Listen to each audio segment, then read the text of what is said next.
Hey everybody, Rockin Robbie here. I want to take the moment to invite everybody to the Huntsville Comic and Pop Culture Expo in April of 2020 in Huntsville, Alabama. The PCP Army needs to represent for this show. Of course, the excitable PCP crew is going to be there. We will even have a panel, just like we did the last couple years. It's going to be super, super fun. It's always a great time at the Huntsville Comic and Pop Culture Expo. And yes, PCP will be joined this year by Vault comic book artist Liana Kangas.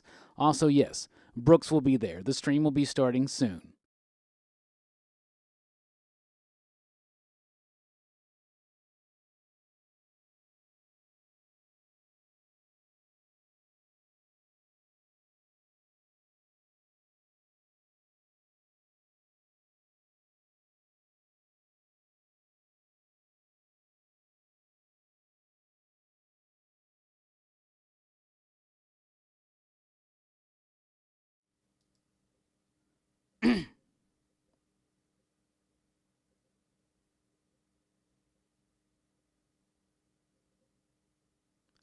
Hey everybody, welcome to Pop Culture Philosophers. It's time for Rockin Robbie Live here on a Sunday night. We're going to sit, we're going to chat, we're going to chill, we're going to do all that cool jazziness tonight. We'll be taking a look at this upcoming week's new comic books. We'll be answering your questions. We'll be talking about a lot of topics and having a very fun show and tell at the end of the program. Welcome everybody. I am Rockin Robbie Billups, and Joe, go ahead, get your questions in. I see everybody's already jumped in, started having a conversation going. That's what we love here at Pop Culture Philosophers. We love fun conversations about pop culture and a whole lot more. And that's right, Chris.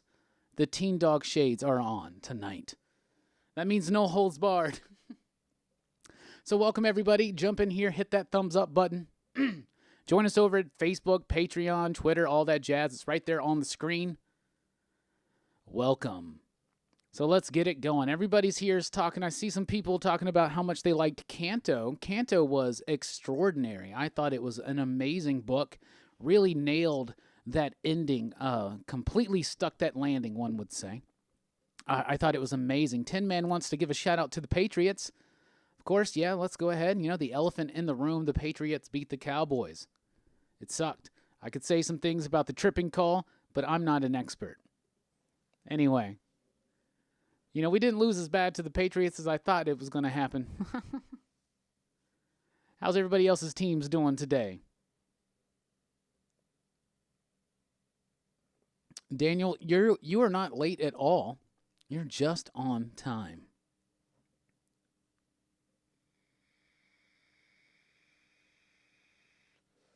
The Canto trade paperback is not out, but it has just been solicited, so I believe it will probably be coming out in February of 2020, if I had to guess, but I could be wrong about that. Don't quote me on that. I'll have to look into that. Yeah, Steelers won today. That's super cool.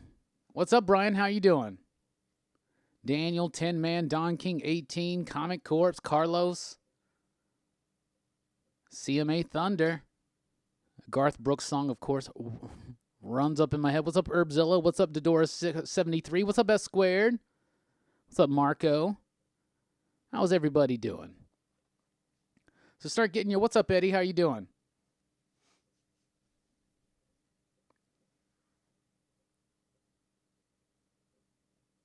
We're actually going to, Carlos, I have it written down. I planned on talking about the piracy thing later on in the show. Tin Man, I haven't checked out the Absolute Swamp Thing book. I saw that Jim released a video about it, but I haven't checked out his video yet. So there was another one. I've heard some things about it coming kind of slightly damaged, and did they do a recoloring on it or something like that? I'm not a big fan when they do recolorings, if that's the case. I'm not 100% sure if that's the case.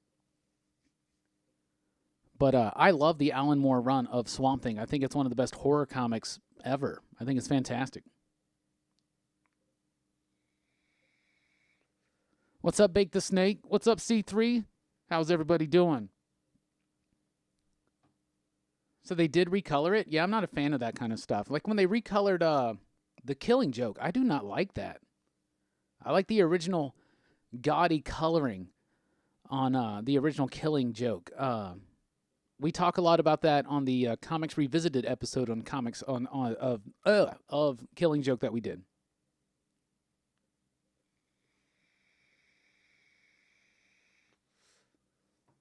I do have the shades on. I have the shades on because this was a planned Teen Dog Shades night. That's right. It has nothing to do with crying over the Cowboys losing, though it was frustrating. But, what it is what it is. Issues of Strayed showed up damaged to my LCS last week. That sucks.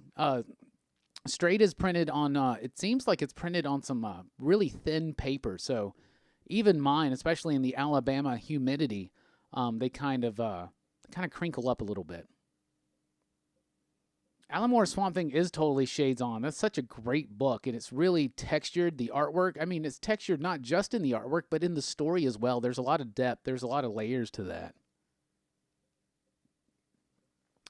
Well, Daniel, it's a possibility things could get psychedelic, but it all depends on how the conversation leans. But the possibility is definitely there.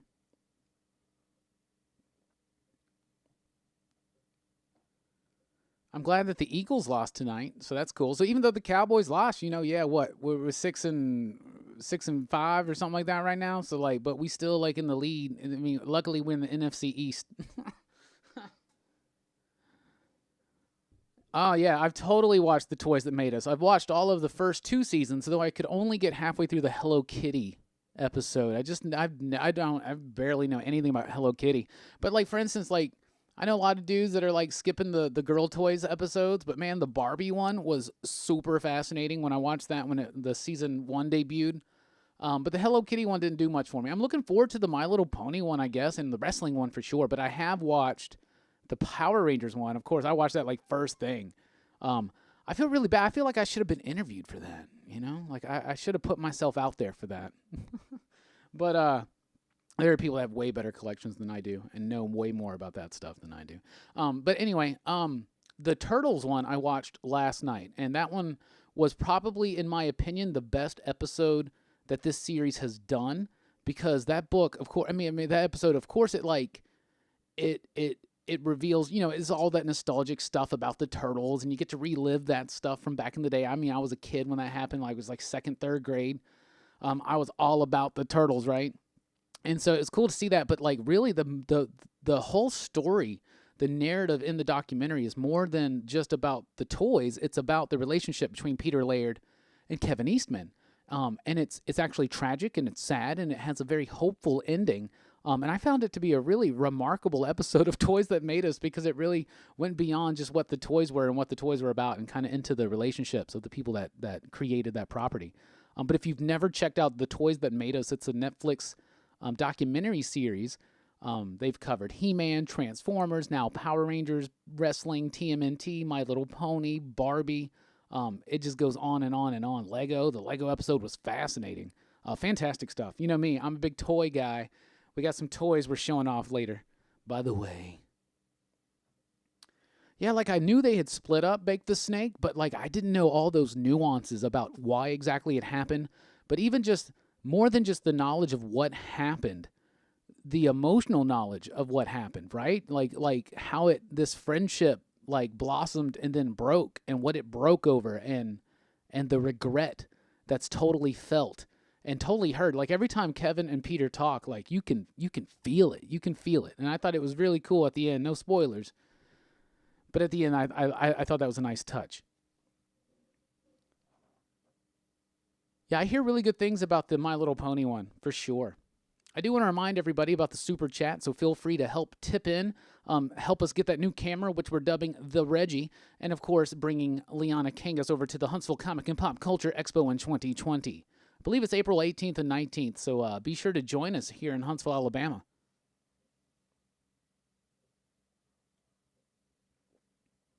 Let's see here. Did I read Heroes in Crisis? I did. I did not like it. I thought it was okay. No, I didn't even think it was okay. I didn't like it at all. Well, there are parts of it I really liked.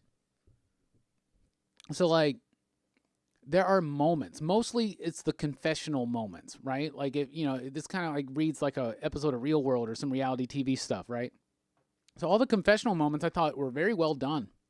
Some of them were incredibly funny, and some of them were very nuanced and rich. But the overall story and how it all came out and how I did not like Heroes in Crisis. It did not do anything for me. Do you know, Brian, I have not read Outer Darkness, gotten caught up on that. I only read like the first issue or two. But I'm hearing good things, so I'm definitely going to get back into that and get caught up. Heartbeat I thought was interesting. I put it on my top 10 because it definitely had a tone, and it encouraged a disturbing, unsettling feeling, right? Not quite as it didn't do such a fantastic job like, say, I don't know, like say something like Ice Cream Man, which came out this week. But I thought it was pretty interesting, and it seems like it's a vampire story, but we're definitely going to have to see where it goes. I thought it was pretty decent. Chris, I agree. Question was great. I loved it. I thought it was great. That 80s run with Denny O'Neil, and, of course, Cowan and Sienkiewicz, that I love that run so much.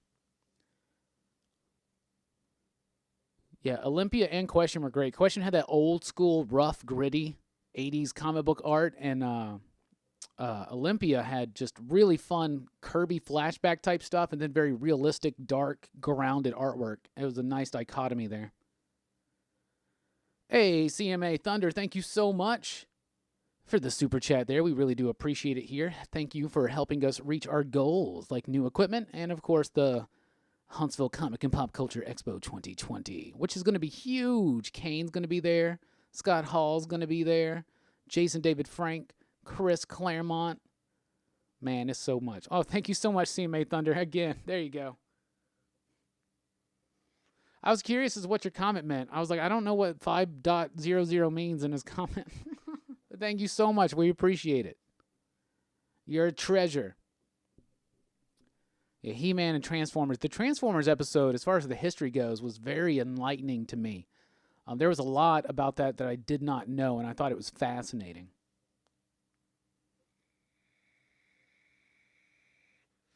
Logan, what's up? I do plan on reading Touching Evil. I will pretty much read almost any new #1 from certain companies. Source Point Press is one of those companies, so as long as we actually get our copies in, yeah, I'll definitely check it out. It'll be on the weekly comic book review this week. Chris, that Ice Cream Man issue was so amazing. So my buddy, my homie, let me give a shout out to Jay Strick, Jonathan Strickland. That's my Kid and Play Kickstep partner, and we've almost got it down. But he always, every week now, he's asking me for picks and things like that. So he's been paying attention, and he checked out the new issue of Ice Cream Man, because I said, you can just read this one issue. A lot of issues of Ice Cream Man are like that. You can just pick it up and read it, and there you go, right? And oh my goodness. He and I warned him it was dark, and he's not typically into the more dark and disturbing fare, but oh yeah, apparently that book is very effective even to a new reader. So yeah, that was a fantastic issue. I thought it was great. And once again, thank you so much, CMA Thunder. We really do appreciate that. S Squared, I'm right there with you, Jimmy Olsen, and I appreciate you when we were doing the Jim Mint video this last Friday, because every Friday night, Jim Mint's been hosting. The last couple weeks, he's been hosting a panel discussion, including spoilers on the new comic books that released that week. In the last 2 weeks, I've been invited on, and I hope everybody's been able to check those out. It's been super fun. Chatting with Jim Mint, with Comics with Bueller, with Chad from 90MF Comics, with The Boy Who Had 7. Really fun stuff. Kyle from last week. Really, really fun. So I hope you guys check that out. And S Squared, I appreciate you being there and giving me some backup on the Jimmy Olsen thing, because it didn't seem like anybody else was into it. But I think that's the best DC book right now. I think it's one of them for sure.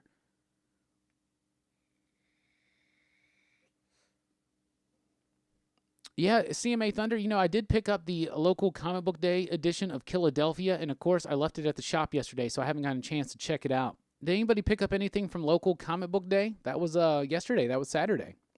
There's a really badass gold foil edition of the Savage Shores trade paperback. I got one of those, of course, left it at the fucking shop. And then they had like an Absolute Carnage variant. There was a New Mutants variant. There was like a Crow book. There was a bunch of different stuff.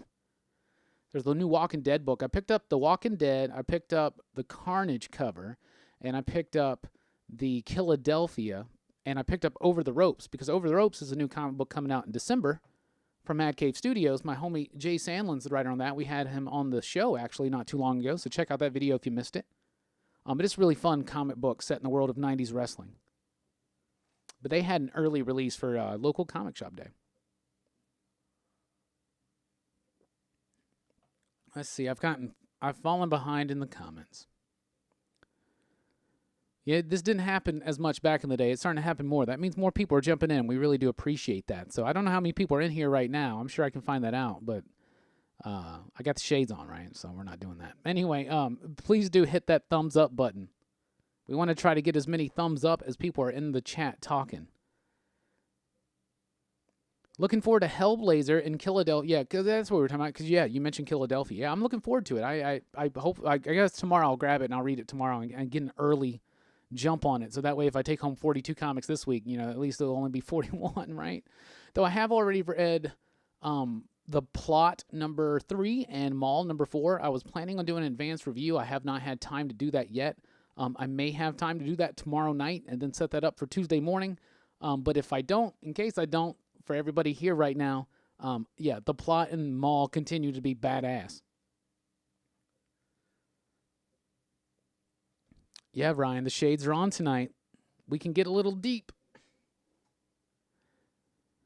But yeah, I'm looking forward to Hellblazer too. I thought that the special was I think that feel like, okay, so first of all, why we even do a special? Why not just relaunch it with a new number 1, right?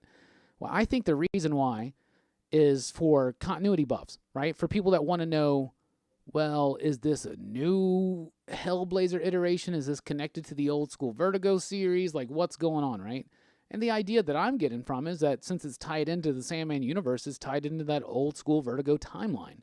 So it seemed like the special was kind of a setup in a way to get it to make sense story-wise and continuity, if that matters. And so then I think that hopefully issue number 1 of the actual series will be a better kickoff to a new reader. So I hope that that's what's happening. I thought Captain Marvel number 12 was really cool.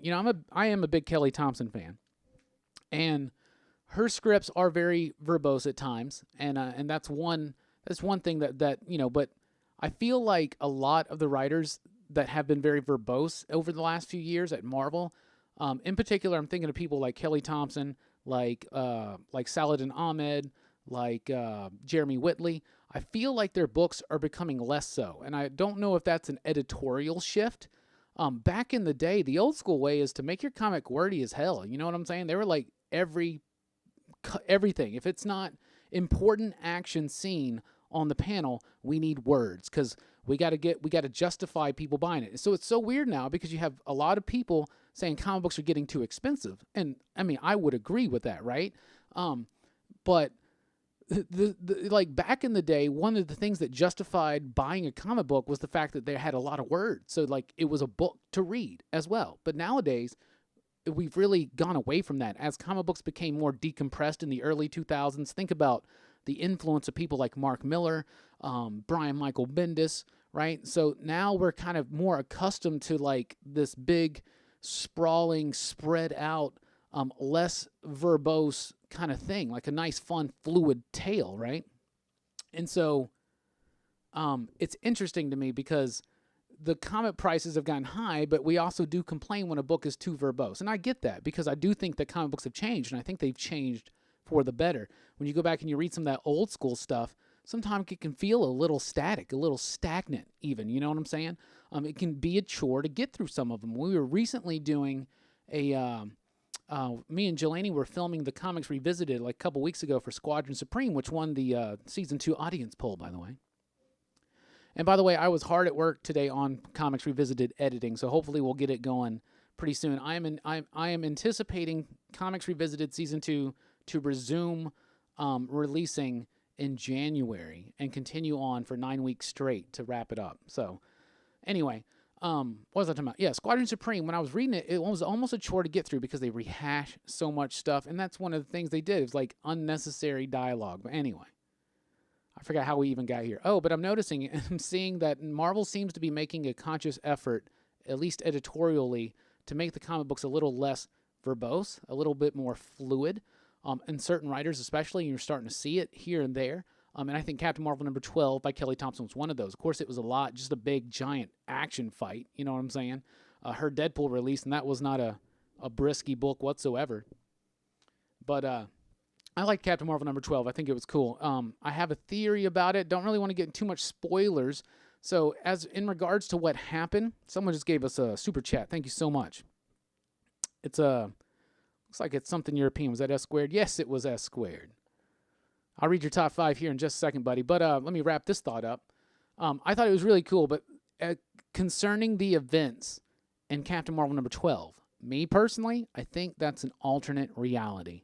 They're building up this new Dark Captain Marvel to prove how big of a threat it is so that when our Carol, 616 Captain Marvel, defeats Dark Captain Marvel, because I don't think it's 616. I don't think Dark Captain Marvel is 616 Captain Marvel whatsoever. I think everything you read in Captain Marvel number 12 was in an alternate timeline.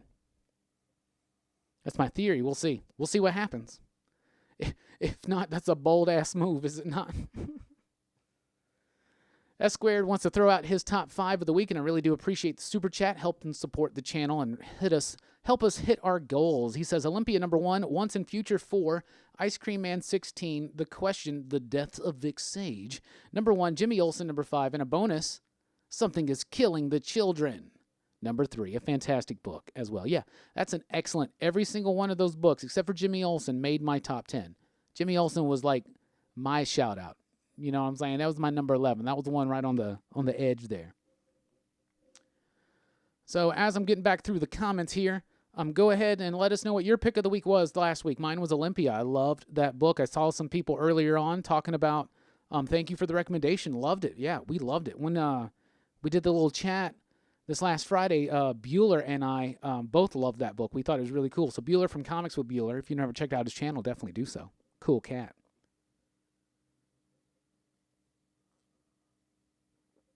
Chris says Philadelphia was cool. Joe says Absolute Carnage was confusing. What the heck was with that ending? But love.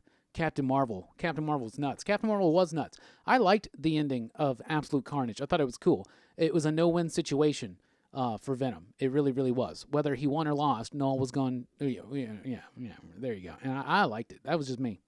It's all a big setup.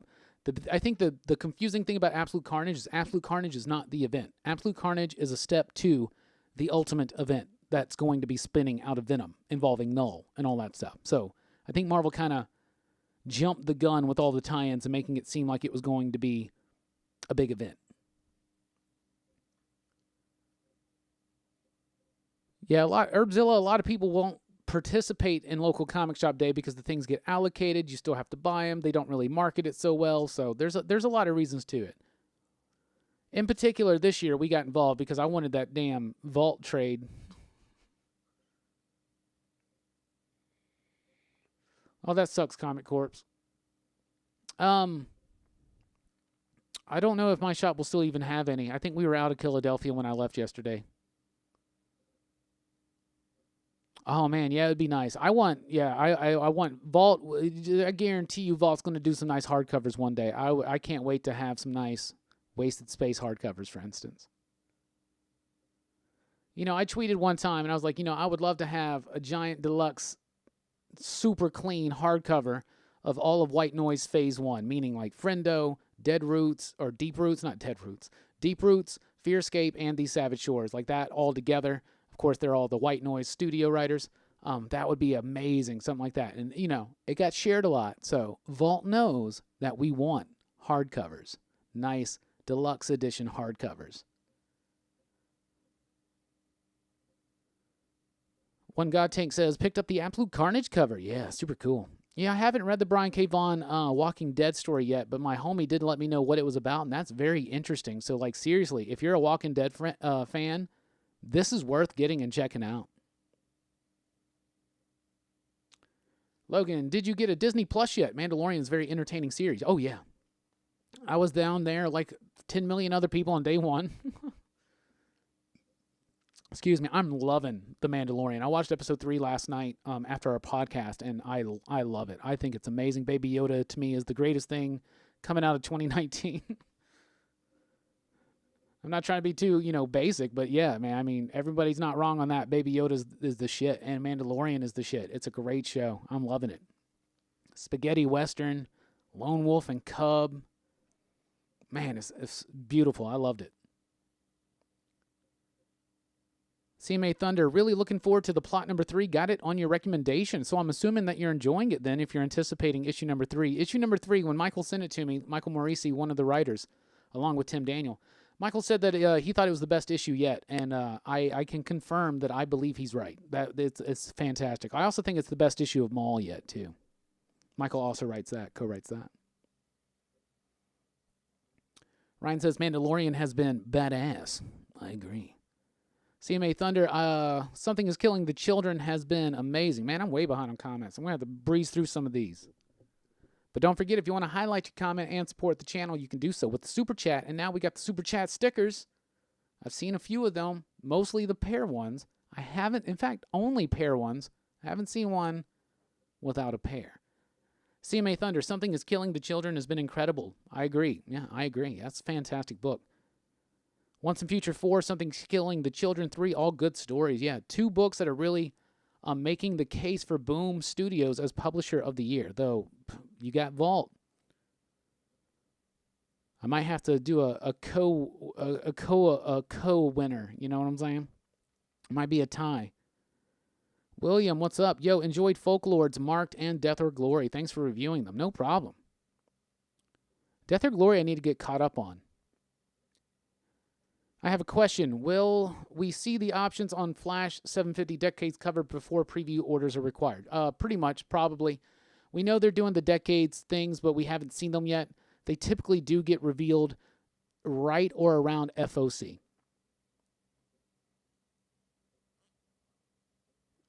And I think just with Action and Detective, I don't think there's going to be too much of a worry.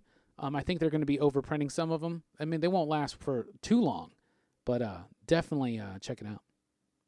But as soon as they get announced, I'll spread word over, like in the PCP Army and stuff, which is the official Pop Culture Philosophers Facebook group.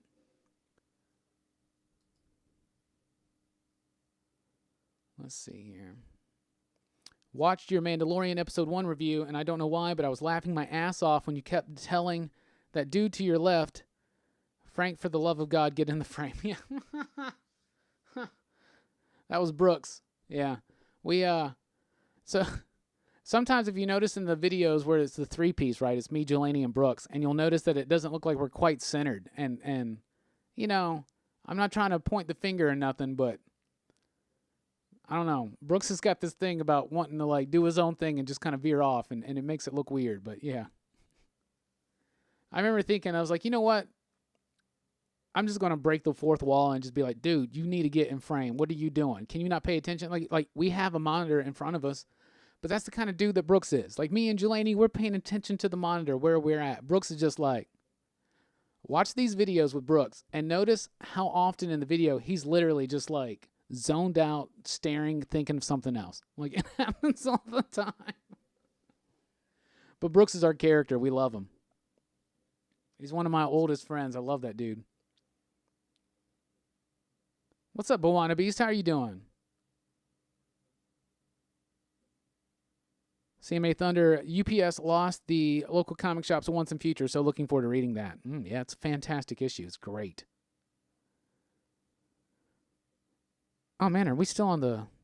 We're still on the picks of the week. I'm behind on the comments. We haven't even gotten to what's coming out this week. We're like 30 minutes into the show.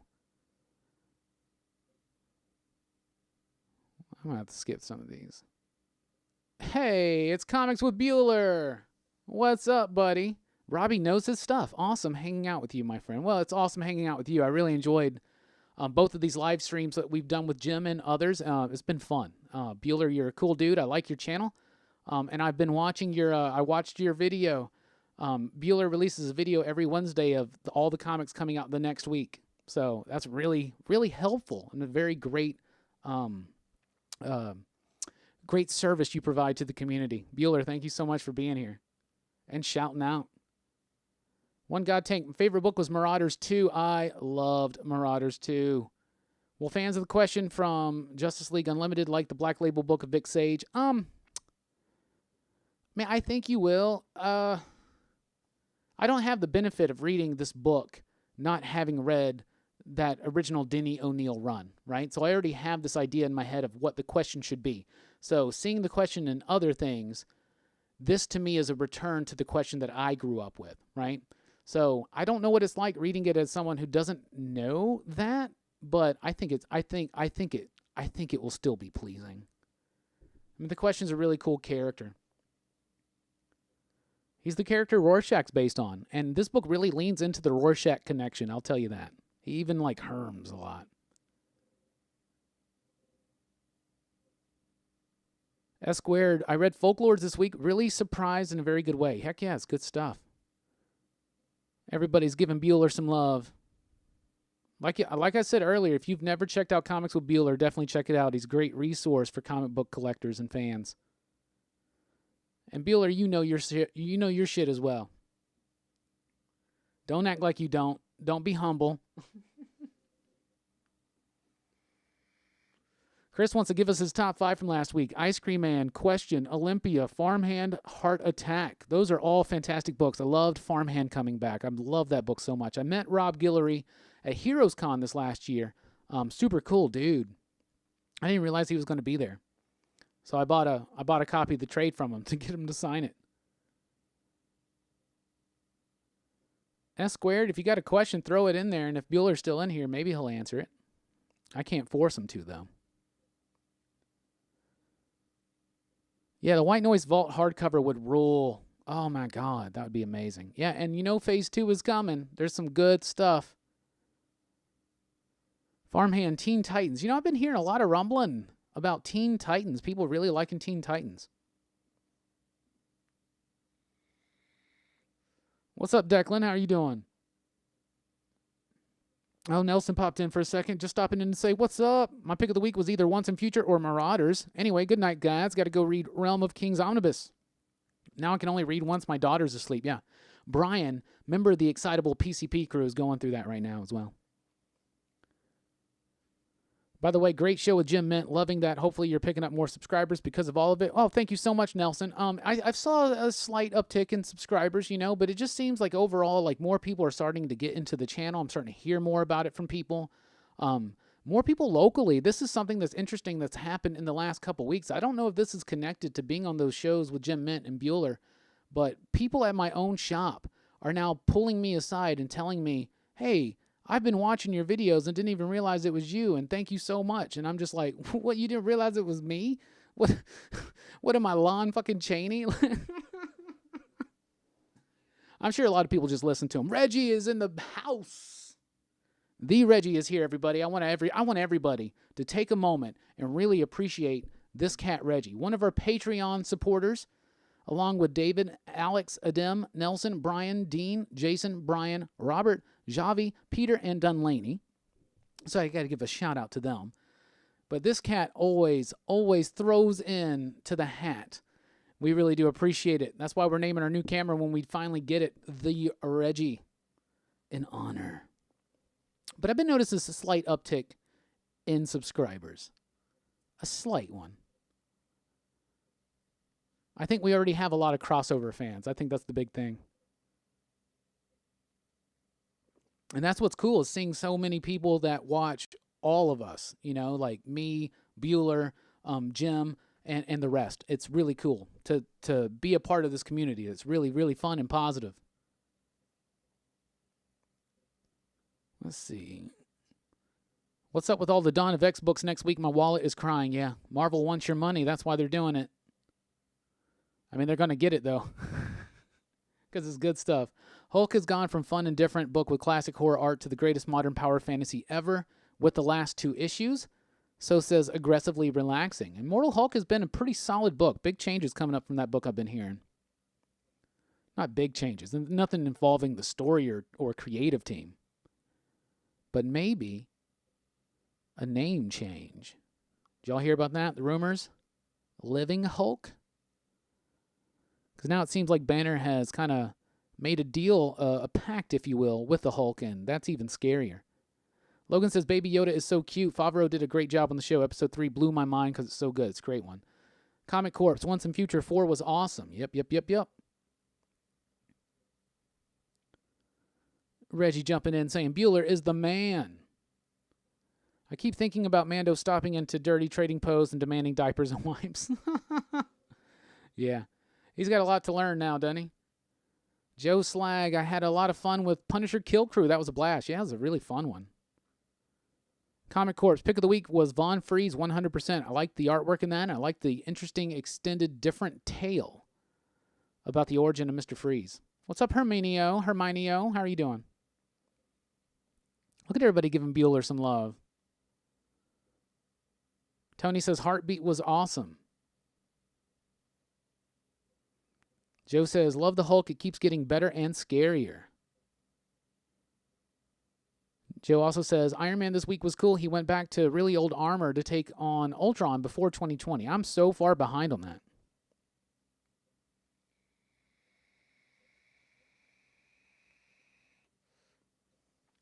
Oh, Jim's a really cool cat. You know, like I remember seeing his stuff. You know, he used to be more into the statue game. He still does all the statue stuff. And I always thought that was neat and cool.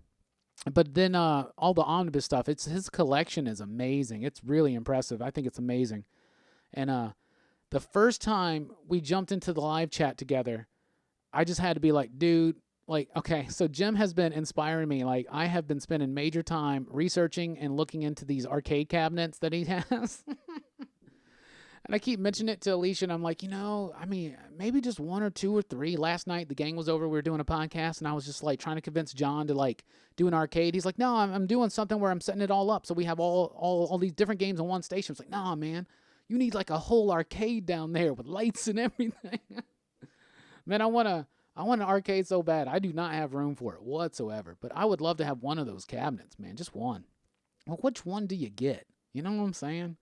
And then last night's podcast was actually about video games, so it was all tied in together. And yeah, but that being said, Jim is a super cool cat, and he's very gracious. And I'm having so much fun talking with him and Bueller and the others on Friday nights. I hope to continue doing it, you know.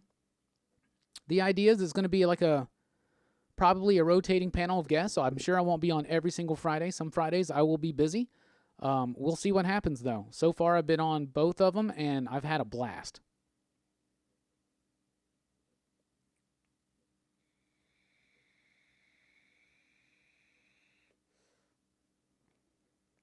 What's up, Stephanie? How are you doing? Channeling the Blues Brothers tonight. These are my Teen Dog shades. They're the official ones. It's from a comic book called Teen Dog. Did it even say Teen Dog there? Yeah, there it is. So Teen Dog is a comic book from Boom Kaboom, right? Back in the day. It's such a great, great comic book. It's great. And last time I wore these shades, the conversation got a little metaphysical and got a little crazy and got a little psychedelic even, you know? We started talking about contact with alien intelligences and Aleister Crowley and Robert Anton Wilson. And, you know, that seemed to be a hit with some people, and so including Chris, who I think is with us tonight. So I said every once in a while I'll throw on these Teen Dog shades, and I got some stuff we'll be talking about. Man, we're going long, aren't we? Thank you all for making this such a fun live stream. Every week I really look forward to this.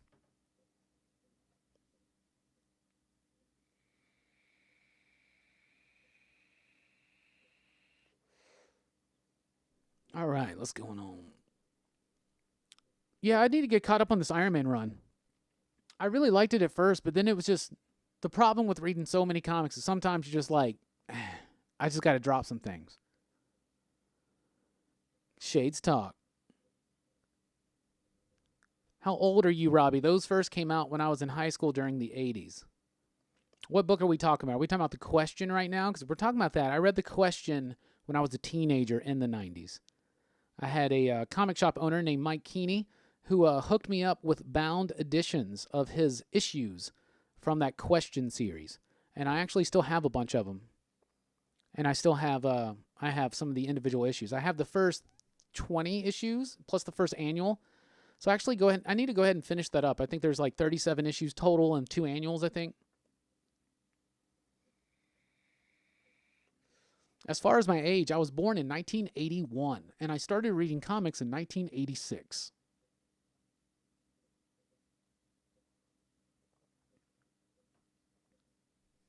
Well, don't worry, Herbzilla. Go take care of what you got to take care of. You can always watch it on the replay, homie.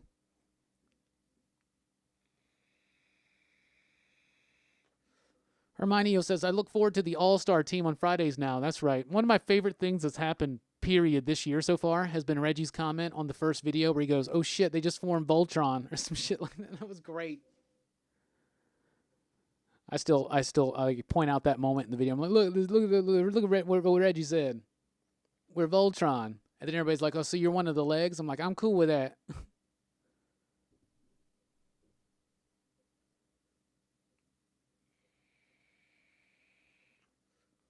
Talking about the shades. Teen Dog? Teen Dog came out, just a few years ago? The Boom book? Oh, I love that book.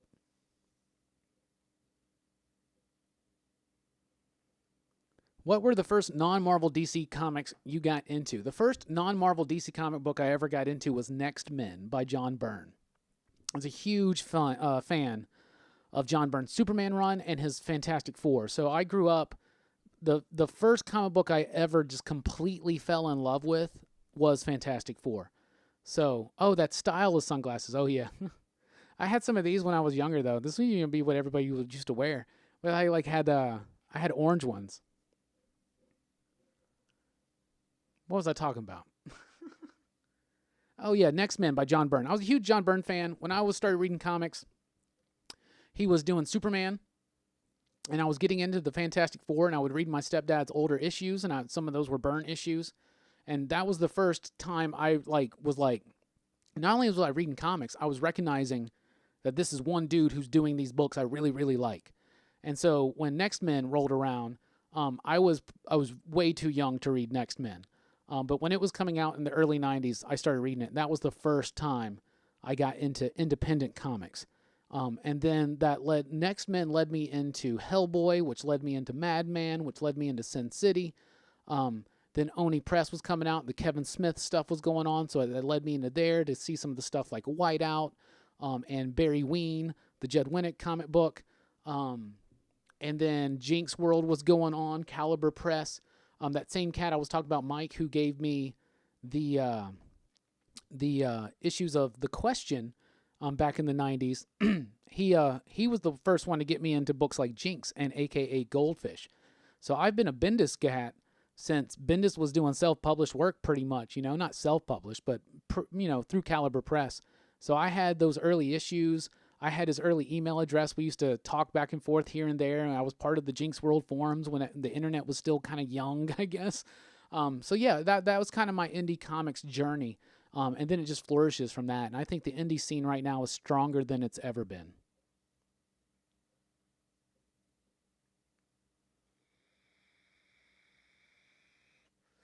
What's up, Jeremy? Jeremy says, I started watching you, Jim, and Bueller all at the same time about last July or so when I first got into comics. It's been a great year plus. Well, thank you so much. We are very happy to have you.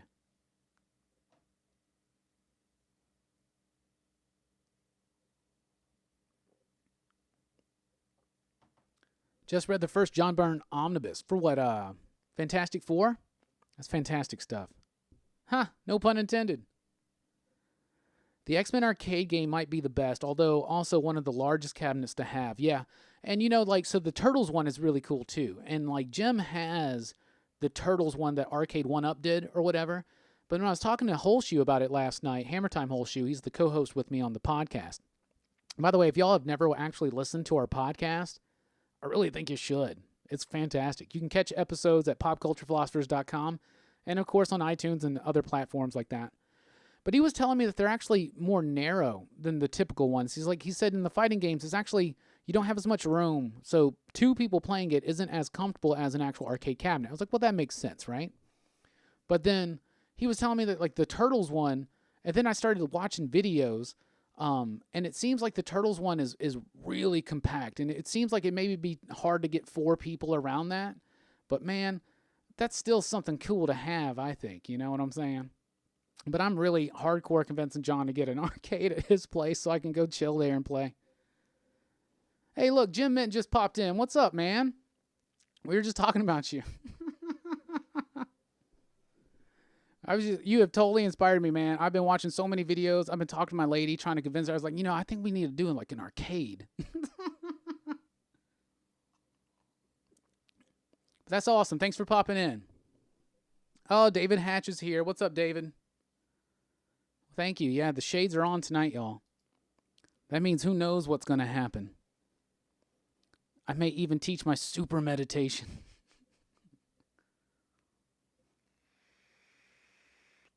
Man, I'm having fun tonight.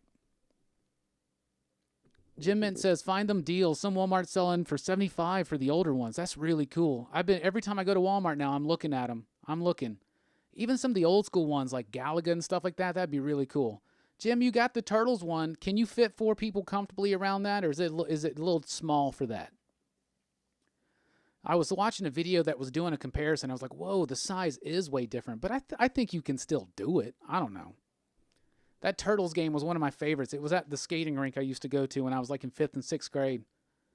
Oh, that was so much fun. Listening to the Audible book on Jack Parsons. Recommend it. Shade Talk. Oh, man. What's it called? I have an Audible credit right now.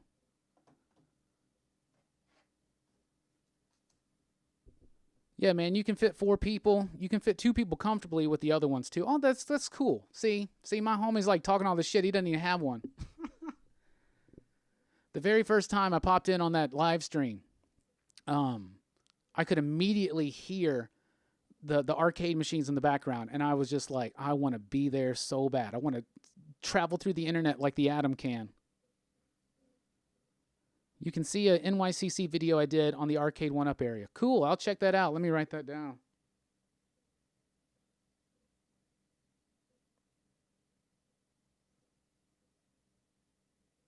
I'm thinking I really want to at least get one of them. I'm really thinking hard, though. Which one would I get? Like that Marvel one is dope as hell, and it's got the Punisher. I know I got all that on an emulator, and that's fun and neat and whatnot. But an arcade cabinet would be cool. But Street Fighter would be great, too. I think I like Street Fighter a little bit more than Mortal Kombat. We were doing the podcast last night. It seemed to be the consensus amongst fighting game fans. But, man, I'm just so jealous of Jim Mint's arcade cabinets. But I've also been watching all these videos of people. I've saw these people, so I'm watching all these people that have like these arcade rooms set up in their house, right? And some of them look cool, right? They got the lights, they got a bar, it looks clean, it looks cool, it looks 80s. But then they got the lamest ass, most whack ass games. You know what I'm saying? They got things like, why would you get that? Like, what's the point? Like, have less machines. It's cool that you got 30 arcade cabinets, but only like 2 of them are cool. The rest of them are like the lamest stuff. But I don't know. To each their own. You know, some people really like those some of these games.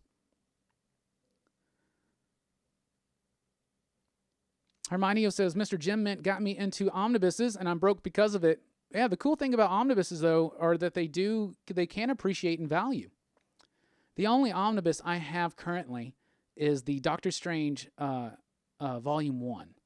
But, man, every time I watch a Jim Mint video, whew, you know what I'm saying? That's a massive, awesome-ass collection, and it's really impressive.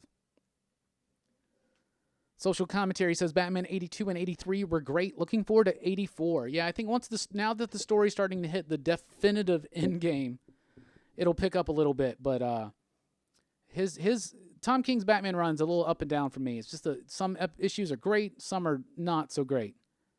But the last couple I thought have been really, really good. Herminio, weren't you the winner? Are you the same? Yeah, you won the Fantastic Four Mark Waid, Mike Ringo omnibus from us, right? For 4K giveaway, right?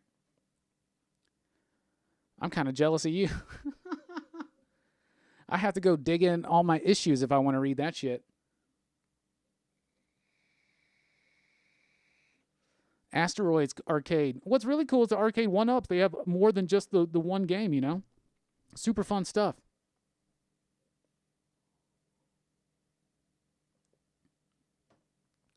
Sent you the video on Instagram. You can see crowds of people playing. Heck yeah. Thank you so much, Jim. David says the lamest games had the shortest lines. Maybe that's what it is. Maybe some of these YouTubers that I was watching showing off their arcade rooms, maybe they didn't want to wait in the line, and they grew fond of those games that nobody else liked.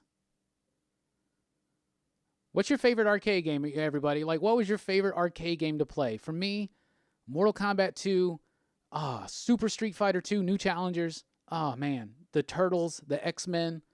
Even the Simpsons ones that's like that. You know, the 4-player ones, those were just so badass to me. And I love me some Mrs. Pac-Man. Mrs. Pac-Man is fucking amazing. Frogger's a good one. Frogger's great. That's a fun, classic game, and it reminds me of that episode of Seinfeld. Do you remember that one? David says, favorite arcade game was Lunar Lander, and we can trust David. He was there in the early days of the arcade, weren't you, homie?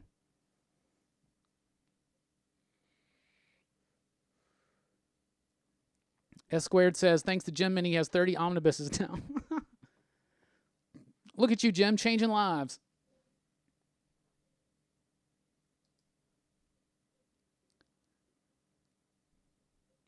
Jim says, Mortal Kombat's my favorite, and the arcade 1-up come with the original 3 games. Can't go wrong. Oh, yeah. 1, 2, and 3, and Ultimate MK3. That was, God, I loved that. We were talking about that on the podcast last night. Then we did the after hours. We got more into fighting games where, like, I had to bring up Primal Rage. We talked a little bit about Killer Instinct. I love Mortal Kombat. I was just always better at Street Fighter. Nothing was more frustrating when I can't damn remember a fatality. I was a big fan of the cheat code that you can get the one-button fatalities. That was always fun for me.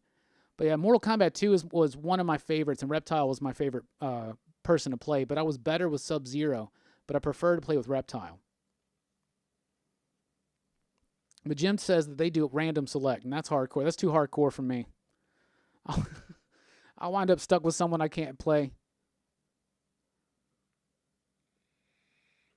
Speaking of YouTube gamers, how can they have so many subscribers just to watch an effing video game? Well, you know, people like that. You know, why can people get subscribers just to show off their comic book collections and talk about the new comics? You know, people are into what they're into, and I think more power to them.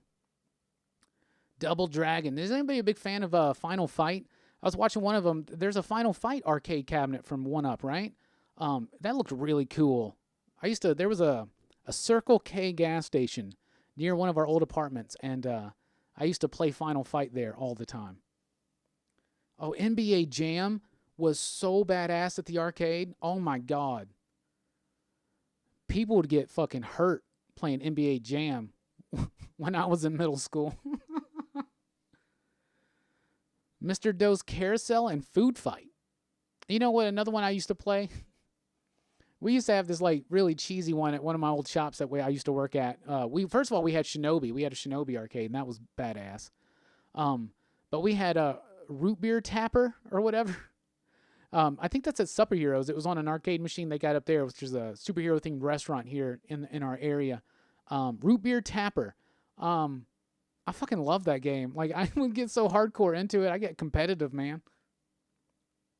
I'm an old school gamer. I like the old school stuff. When we release the video games podcast, you guys are going to see how much of a video game dinosaur I am. Because once we start talking about video games post-2000, I'm just like, I like MLB The Show. I like Mario Party.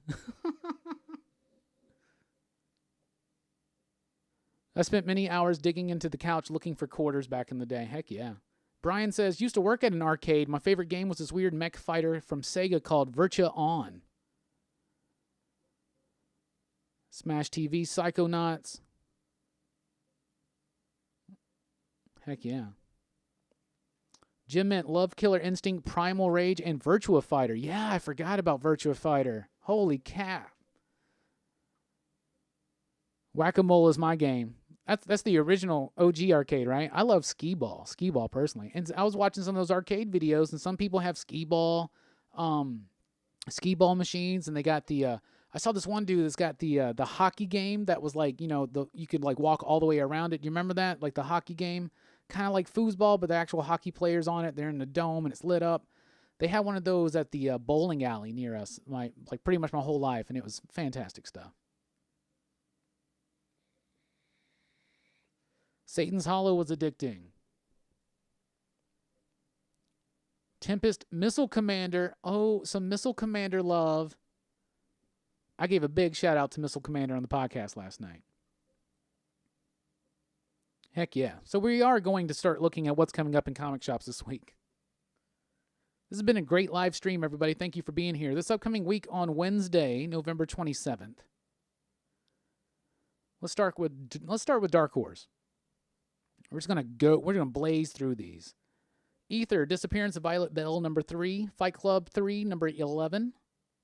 Invisible Kingdom, number 7. Machine Gun Wizards, that's right, formerly known as Tommy Gun Wizards, Machine Gun Wizards number 4, that's the final issue. I've been liking that book. That's been really fun. And Witchfinder Reign of Darkness number 1 from IDW. Cobra Kai Karate Kid, The Saga Continues, number 2 from Hell Master Edition, number 8. Crow Hark the Herald, number 1. It's a one-shot. Had a variant cover released this last local comic shop day, which was yesterday. My Little Pony Holiday Special, Sonic the Hedgehog, number 23. Star Trek Picard Countdown, number 1. I'm pumped for that because I'm so pumped for this Picard show. You guys know I'm a Trekker. Star Wars Adventures, number 28. Yep. Transformers Galaxies, number 3. Uncle Scrooge, number 51. From Dynamite, we have Betty Page Unbound, number 6. Red Sonja, number 10. From Boom, we have Angel, number 7, continuing the Hellmouth crossover. Lumberjane, 68. Mighty Morphin Power Rangers, 45. That's from Boom.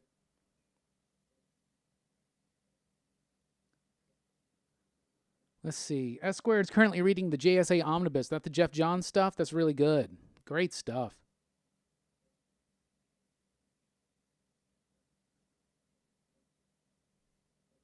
Super Pac-Man was my jam, Carlton says.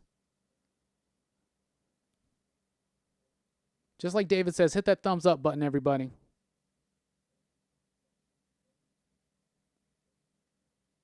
Closing all these windows on my phone now. All right, we got a big week for Vault this week, too. Like we already talked about the Plot number 3 coming out and Mall number 4. I've read both of those. They're amazing. Hopefully, if I have time tomorrow night, I'll film early looks. But it will just be me gushing over how awesome these books are, so definitely check those out. Also from Vault this week, we have second printing of Money Shot number 1, and we have Relics of Youth number 3. From other companies, we have Boston Metaphysical Society number 5 from Source Point Press. We have John Carpenter's Tales of Science Fiction Redhead number 1, Dark Red number 8, Gutter Magic number 3, Last Stop number 1, that's a new one from Scout Comics. The Matrix 20th Anniversary hardcover is out this week. I pre-ordered one because I am so pumped. All the cool comic-related stuff from The Matrix that came out. I'm a huge Matrix fan, so I'm really excited to check that stuff out. It's got some Steve Skroce work in it, and that was fun stuff back in the day.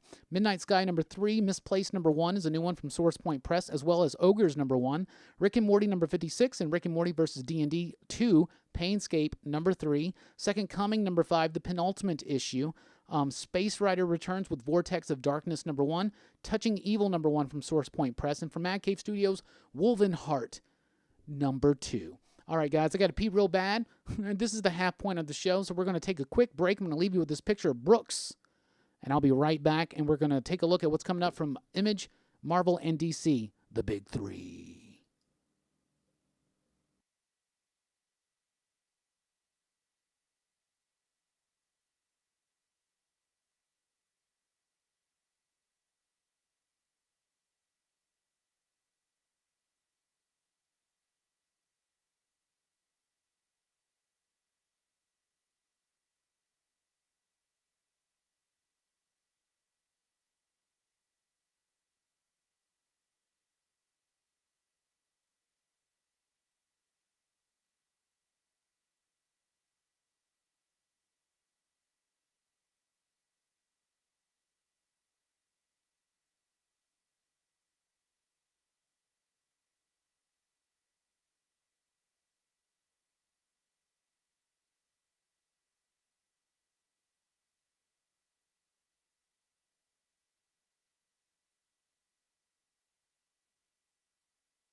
Hey, everybody. I've totally effed up the timer there.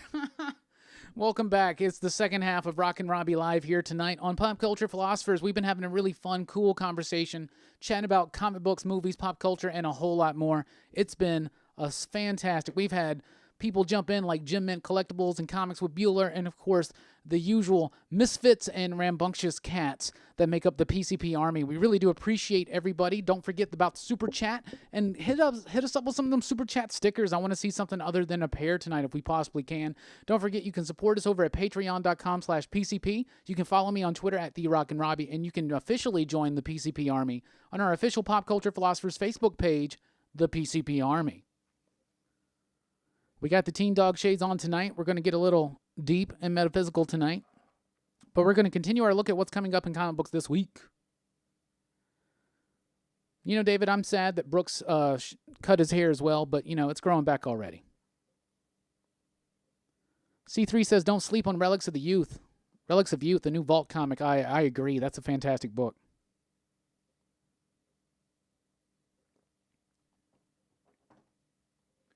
From Image Comics this week, we have Ascender number 7, Criminal number 10, Curse Words number 25, East of West number 44, excuse me. Lazarus Risen number 3, Philadelphia number 1, Postal Deliverance number 5. Yeah, that's a fantastic week from Image right there. From DC Comics this week, Action Comics 1017. Basket Full of Heads, number 2, the second issue of the Joe Hill Black Label book. Batgirl, number 41. Batman Beyond, 38. Batman Creature of the Night, number 4. The final issue is finally out. Holy cow. Man, it's been so long. People want to talk about Doomsday Clock. What about Batman Creature of the Night? At least it's wrapping up this week. Great book, though. Detective Comics 1016. Flash, 83. Freedom Fighters number 11, John Constantine Hellblazer number 1, Justice League Dark number 17, Last God number 2, Martian Manhunter number 10, Red Hood Outlaw number 40, Shazam number 8, Supergirl Annual number 2, Swamp Thing Giant number 2, Tales from the Dark Multiverse Infinite Crisis number 1, and The Terrifics number 22. From Marvel Comics this week, Avengers 27. We just got an Avengers comic, so that's kind of odd.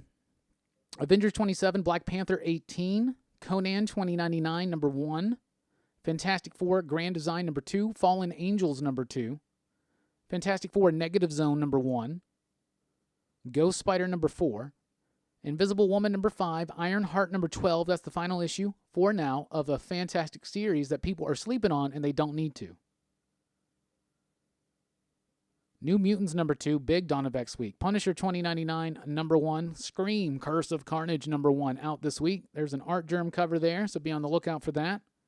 Star Wars Dr. Aphra number 39.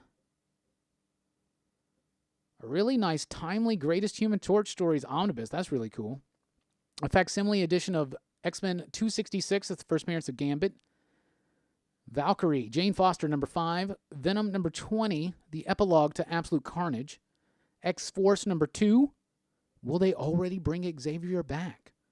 Probably not. They'll let it sit for a minute. They're reprinting the old school Fallen Angels from the X-Men universe, but don't be tripping. It's not connected to the new one at all, but it's fun. And Yondu number 2. So that's what's coming out in comic shops this week. What are you looking forward to? Me, The Plot, and Maul. I've already read them, but they're amazing. They're fantastic, and they're great. Who's on the Constantine book now? Is it Cy Spurrier, right? It's the cat that's writing. He's writing The Dreaming right now, I believe. I believe it's him.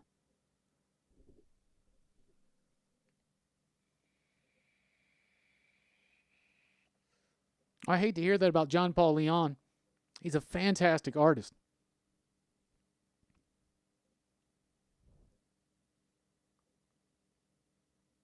I hope he's doing better. Every Wednesday, the atmosphere in the house gets chilly. Oh, I see what y'all are saying. Roger says, read Fantastic Four Grand Design number 1. It was pretty dense. Yeah, it was a really nice way to kind of quickly get through the history of the Fantastic Four, and I loved it. I like Scioli's artwork, Scioli, whatever his name is. I really liked it. I thought it was super cool. But yeah, very dense. Like what, 20 panels per page?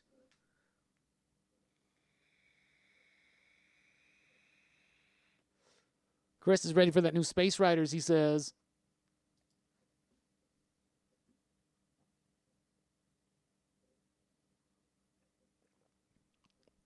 All right. So let's talk about this piracy thing. I basically tweeted this out today. Here at PCP, we don't think pirating comics is cool, so we don't do it. But we do want more comics about pirates in the industry. But yeah, my opinion on that is this, man. Comics, yeah, the industry, the comic book industry is not as comic book creators don't make a lot of money. The average salary is probably less than $20,000 a year that they make off of comics, right? So yeah, don't be pirating comics. That being said, I understand the struggle. You know what I'm saying? So I got some alternatives for you. First of all, get a Comixology Unlimited subscription, $5.99 a month. You can have your first month for free. You have access to a lot of comic book material that you can read at your leisure. Same thing if you have an Amazon Prime account. There's all kinds of graphic novels that they release on there for free that you can grab and read up. Kindle Unlimited does the same thing. So there's plenty of opportunities like that over at DC Universe. What is it, $6.99 a month? You can have access to a whole bunch of old school DC comics. Marvel Unlimited. So you get all these subscription services you can get, and I know they add up, but we all know you got a Netflix and a Disney Plus and a whatever, right? So, I mean, add it in. Also, your public library. I know not everybody has the luxury that we have here, but in Huntsville, the Huntsville Public Library has such an incredible and extraordinary graphic novel collection at the library. So definitely check out your library, because you don't always have to pay for everything you read, because you can have these subscription services like Comixology, Marvel Unlimited, and things like that, DC Universe app, whatnot, Kindle Unlimited, Amazon Prime. There's a lot of stuff available there. But go to your local library, get a library card, check them out, see if they have a graphic novel section. If they don't, tell them to get one. They'll most comic shops will work with them. We work with our library, and they have, like, you want to read Saga? They got it. You want to read, Scott Snyder's Batman run? They got it. You don't have to buy it. You can go there and get it, right? And the other thing I would say is start a page and review comics. Seriously. Matt Leggetti, the Comic Book Yeti, said that today, but he's like, seriously, start reviewing comics and they'll send them to you, and you'll eventually not have the time to read all the free comics that you're being sent, right? And I understand that struggle. So, yeah, pirating's not cool, especially on an industry that struggles, where the creators, not that they're all struggling, we all need to be like, boo-hoo, we feel bad for them or whatever, but this isn't, these people aren't rich because they write comic books, you know what I'm saying? But there are plenty of opportunities out there. Go to your library, check out Comixology, check out the Kindle and Amazon stuff, check out Marvel and DC and all that stuff. There's so much out there. You don't have to pirate these comics. It's terrible, terrible, terrible, terrible. And that's my opinion on that. So any questions, get them in. Let's talk about something. Let's keep it positive. Unfortunately, C3, a lot of people pirate comics. It's it happens. People pirate everything. Movies, music. Yeah, it happens. I know the struggle. I understand. Yeah, it was a big thing today on Twitter. Kate's good old Donnie. Donnie doesn't he feels the need to engage too much sometimes, but yeah, I agree with everything he was saying. There's so many options out there. And I saw so many people, pumping up the, Comixology app and all that stuff, but like your library, like I know not everybody's got an awesome library like we have, where we have this whole section devoted to graphic novels, but yeah, absolutely.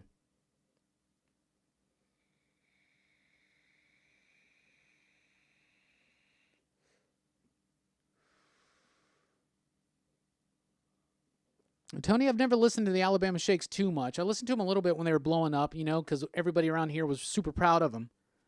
They used to play at clubs around here. So I've heard them and I enjoy it, but it's never something I've gotten super into. What's your favorite Shades Talk comic book? Well, it's The Invisibles. It's The Invisibles. The Invisibles is the book that opened my eyes to a lot of different ways of thinking. And it's not necessarily, it wasn't the first time I read The Invisibles that happened.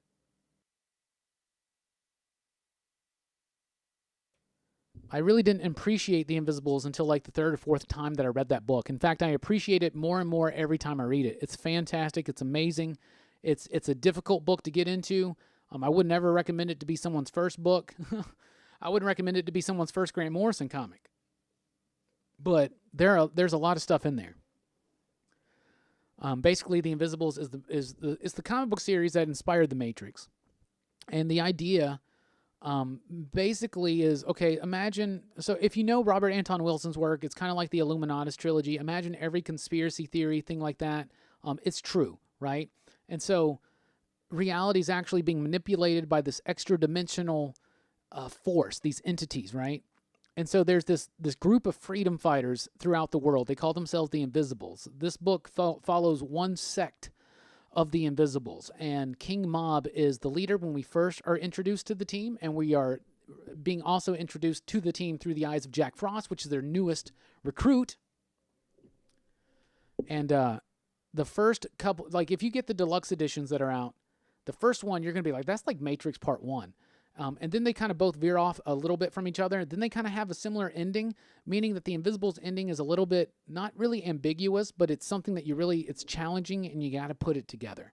But the whole idea basically of the Invisibles is that there is no us versus them. There's just this, right? It's all connected. And the Invisibles kind of comes out of a psychedelic magical-esque experience that Grant Morrison had, an out-of-body contact with possible extraterrestrial intelligence. Robert Anton Wilson had the same type thing happen to him. Philip K. Dick did as well. And throughout their years, they have interpreted these connections and contacts in different ways. So a lot of it thinks that a lot of people now, even Wilson and Morrison and Dick themselves, Dick eventually completely kind of wrote it off, I think, and kind of got real paranoid about it. But, there's this whole idea that okay, so this is something I've been really into. The last time we had Shades Talk, we were talking about Sirius. All right, so Chris got me started. So here we go. So I actually just got this book in by Robert Temple, The Sirius Mystery. So I haven't dug into this yet, but I know some of the ideas and stuff, and I know that this book is a little outdated, and it's got some crazy ancient alien type theories in it or whatnot. But what's interesting to me about this whole thing is I get all these different phenomena that kind of all have the same symbolism and the same experience involved.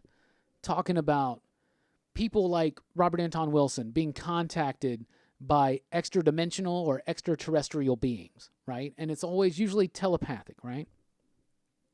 So then Strickland just jumps in again when we're getting pretty deep here. So you get all these ideas about the extraterrestrial or extra-dimensional contact telepathically to certain people, like the Robert Anton Wilson, Philip K. Dick type thing, right? Then you have people that have like experiences with the the Virgin Mary, or they see angelic visions or even demonic visions and stuff like that. Then you have the whole idea of ghost phenomena, right? So you got all this kind of stuff, right? But in particular, with the extraterrestrial intelligence, angelic and demonic visions, and the BVM experiences, like the Lady of Fatima, for instance, BVM being the Blessed Virgin Mary. All of these experiences, some of the symbolism is the same. And I was watching this video that Terrence McKenna did a long time ago, not too long ago, I guess, but in the scheme of things. Thank you so much, Adam. I really appreciate that comment. I appreciate your comment on the wrap-up earlier. That was super, super cool. So, but the idea to me is that like maybe there's something inside of us that's actually connected to something that's inside of all of us that's actually trying to make itself known in these visions. And like, for instance, I don't just write this stuff off, right? I understand I'm a big proponent of science, right? I'm a big guy about that. I'm all about reason and intellect and stuff like that, okay? And the scientific method. I'm about that. But I think there's more. And I think the more that you learn about science, in particular, I'm real big into things like, say, cosmology, and quantum mechanics and stuff like that. When you really start getting into the philosophy of quantum mechanics, string theory, you get this idea about the interconnectedness of everything, right? And I absolutely think that that is kind of true. And so that's why things like this interest me so much. Now, what interests me about the Sirius thing is, why is there so much about this one particular star? I think it's because it's one of the brightest stars out there in the sky. You know what I'm saying? I think it is the brightest star in our sky. So, of course, all of these experiences throughout all these different cultures would have been filtered in what they knew, right? And that's obviously one of the brightest spots. Now, that's why Jupiter's always been an important part of the sky. That's why Polaris is a big deal, but especially Jupiter and Venus and Sirius. Sirius is a big deal, and it's always a star that I notice. I notice when it's out. It's right there with Orion. It's connected there. You get the ideas of is it Graham Hancock, right? The ideas about, you know, Osiris, or the Orion and Sirius and the, wow. If you take Orion and Sirius and merge it together, you kind of can get Orisis. What? Anyway, we're getting crazy now. But yeah, this is the idea. I think Sirius is the big deal, and I think it gets connected there because that's just a star that's been a big deal. But then this book deals with the Dogon tribe.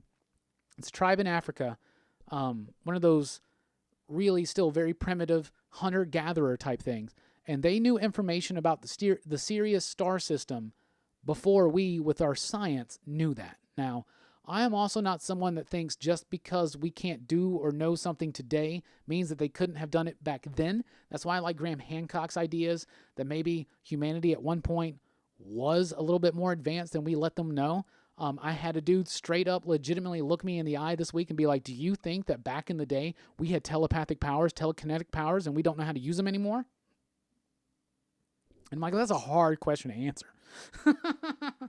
That's a hard question to answer, right? But, you know, things like that.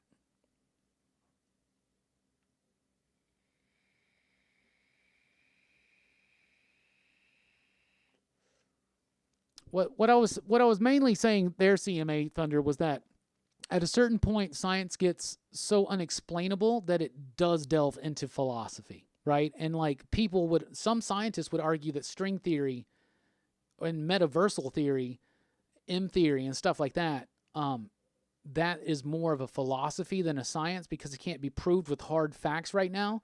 But I don't know. I mean, I don't want anybody to think that I'm some kind of crazy, new agey, anti-science person. That's not me whatsoever.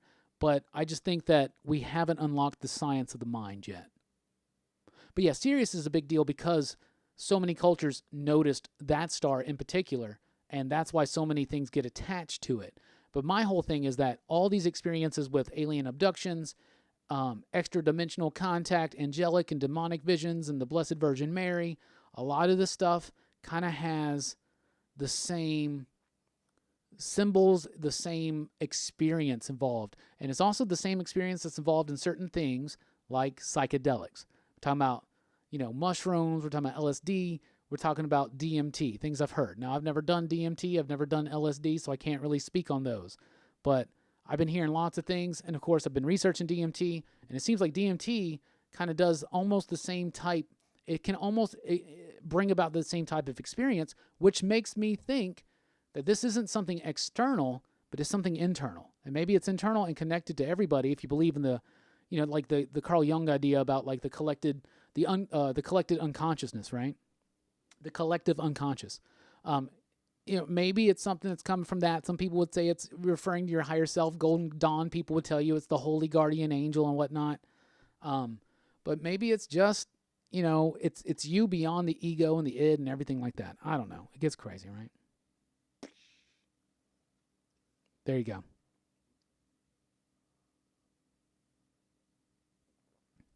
Chris got me started. I think Chris likes this teen dog conversations.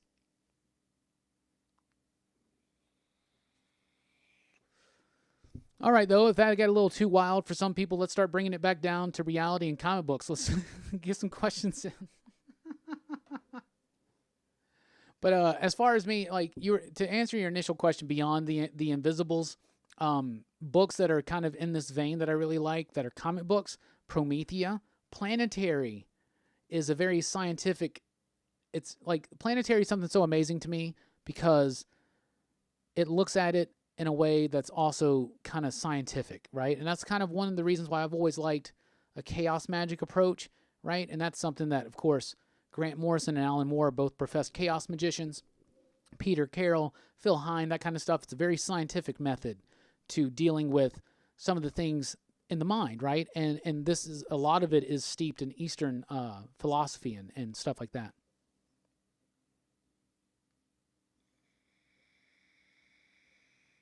Oh, did you tell me the name of that Jack Parsons Audible book, Chris? I was ready to write it down. I got distracted by Jim Mint being in here, and we were talking about arcade cabinets. If you could shoot me that Jack Parsons book, I'll definitely check that out. Like I said, I have an Audible credit available. Strange Angel.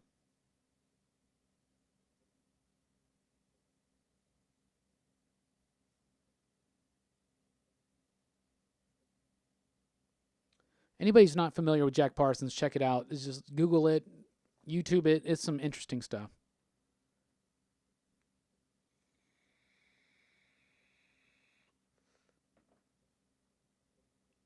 There's a great book you should read, Programming and Metaprogramming, The Human Biocomputer by John C. Lilly. He used to take ketamine and hang out with dolphins. If you're going to listen to anybody, who doesn't want to do that? Oh, man. Do you believe the rumors that when 5G happens, the OG heroes will move to Black Label for $7.99 an issue? No. When 5G happens, and we'll see what happens when 5G actually happens and when they start announcing it. Right now, it's all speculation and rumors, right? But the idea is that DC Black Label is a way to still use the, like, Clark Kent Superman and the Bruce Wayne Batman and, you know, the Themyscirian Wonder Woman, right? Diana. So the idea is that Black Label will always be there, and they're able to tell these stories that are not connected to continuity.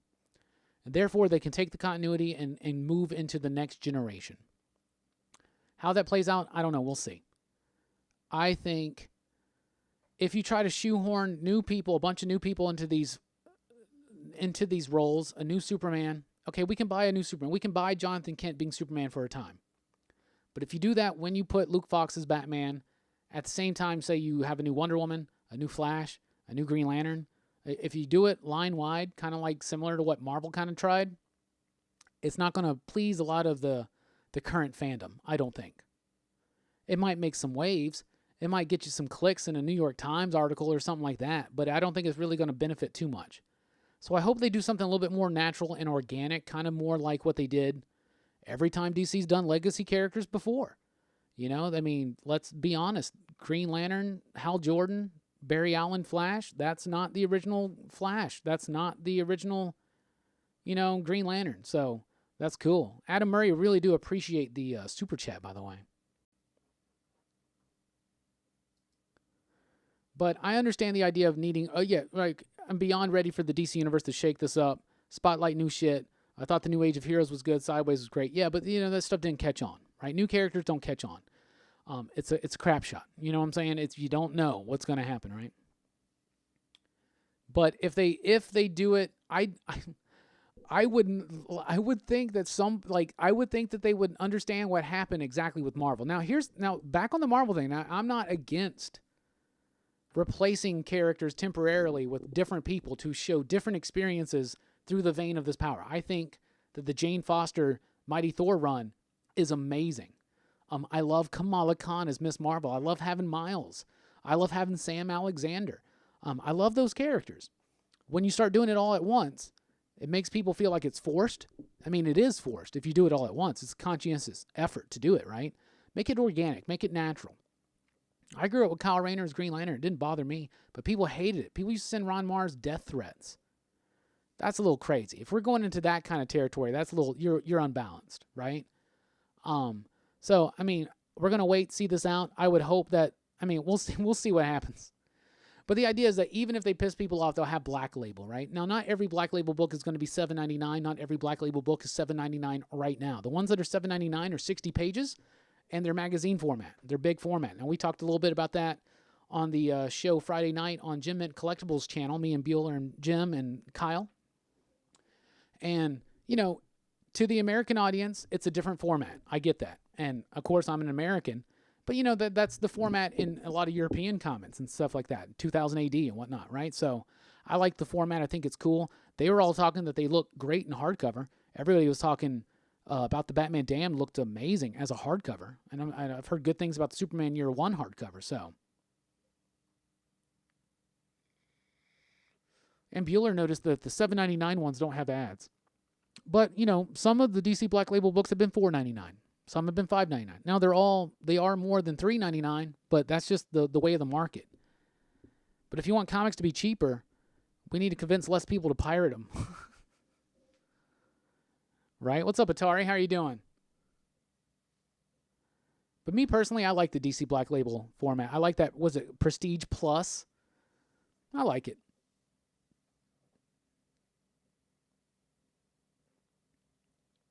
Like I said, the $7.99 ones, they're all 60 pages. So there is a rumor, though, that they're banking on DC Black Label kind of being their way to continue publishing the popular characters, even if they try something new. And, you know, if they want to try something new, let them, and we'll see if it works, right? I just want a good comic book.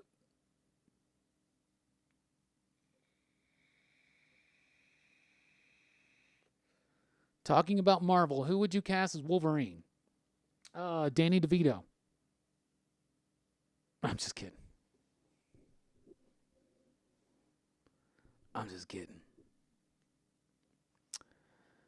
Adam, actually, yeah. Piracy in comics is actually kind of a big deal. People, because some of these pirate torrent sites or whatever, I guess, have like counters or something like that, like how many times it's been downloaded. And for instance, there are comic books that sell below 20,000 units a month that have over 100,000 downloads illegally on certain sites. And so imagine if half those people actually bought the book instead, right? Even digitally or something like that. Now, I think that there's a lot of stuff that the industry could do to make comic books more affordable. But like I said, there are plenty of other opportunities out there to read comic books for free, including your library.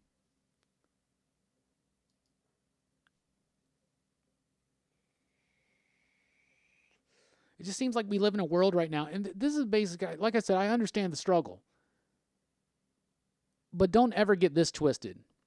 We as fans are never entitled to an entertainment product for free, right? We're just not. That's not the way of the world.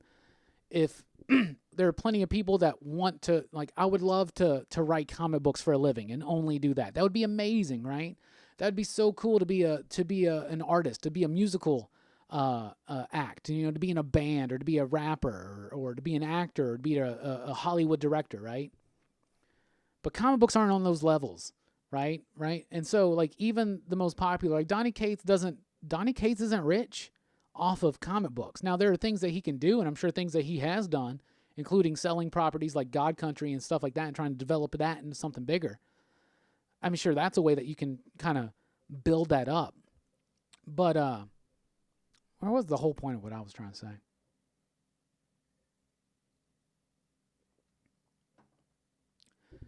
This society feels, at times we feel like we're entitled to these things. Like, the reason why the piracy thing came out today so strong on Twitter is because a lot of people were arguing, in particular with Donny Cates, that it was almost their right to be able to pirate these comics and read them for free. Because it's like one person even said to Donny Cates, like, what? So you're saying that poor people can't read comics? He wasn't saying that at all. He was saying that, like, piracy is stealing, and he's not cool with stealing, especially in an industry where the creators themselves kind of struggle. You know what I'm saying? So, seems a little silly. Like I said, no, he's not saying that at all. In our town, for instance, even if you're a poor person, you can get a library card. You can read comics. But like I said earlier, I know not everybody has a dope-ass library like we have here. But shit, just let me know. I'll send you free comics.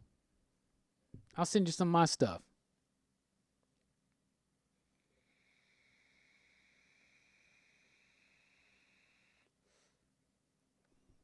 Digital comics suck. I always love to read a comic in my hand. I get that. I like the textural aesthetic. I like having a comic book in my hand. I like smelling it. Vault Comics, Aftershock Comics, best smelling comics on the industry right now. By the way. David Hatch says, if you can afford a computer and an internet connection, you can afford to buy a few comics. I agree. And there's a lot of comic books you can read for free. Now, I know you watch channels like me. You watch channels like Bueller. You watch stuff like, everybody else that does these weekly comic book reviews and stuff like that, right? Yeah, I'm not telling you to go buy 40 comic books every week. I mean, that's expensive as hell. Ask David Hatch. But there are lots of other ways that you can do that. Like we were talking about, there's those services like Comixology Unlimited, Kindle Unlimited, Amazon Prime. All those have access to many comic books, famous runs that you can read for free. Check your local library, see if they have a graphic novel section. If not, ask for one. But Adam, you just hit it on the nail. Comics are a luxury, not a necessity. You'd be more likely to convince me that heating and cooling is a necessity rather than comics. You get what I'm saying? And I love comics. And I know I encourage y'all to buy a lot of comic books. And please do buy a lot of comic books. It does good for us here at the YouTube channel. It does great for me in my personal profession, being a comic book retailer. It does great for some of my friends who are comic book creators. So yeah, buy more comics, but only if you can afford them. Don't go broke. And do like what Jim says. Jim, just recently, him and his lady were talking about on their last live stream that he did a video about how he's able to afford all this. And he was talking about you got to be willing to let go of things. And he was talking about a lot of people reached out to him and said that video meant a lot of stuff. And it did even to me. It made me realize, sometimes as collectors, we hold on to things too much. And you can't define your happiness in pieces of plastic. And that's coming from me. And look behind me. Everything you see behind me is little bits of happiness that I've captured in pieces of plastic. So anyway, you got to be a smarter collector, right? Comic Corp says anybody can shit out $20 a week for a small pool. Well, not anybody, but most of us can. The people, that, if you got a Netflix subscription, you know what I'm saying?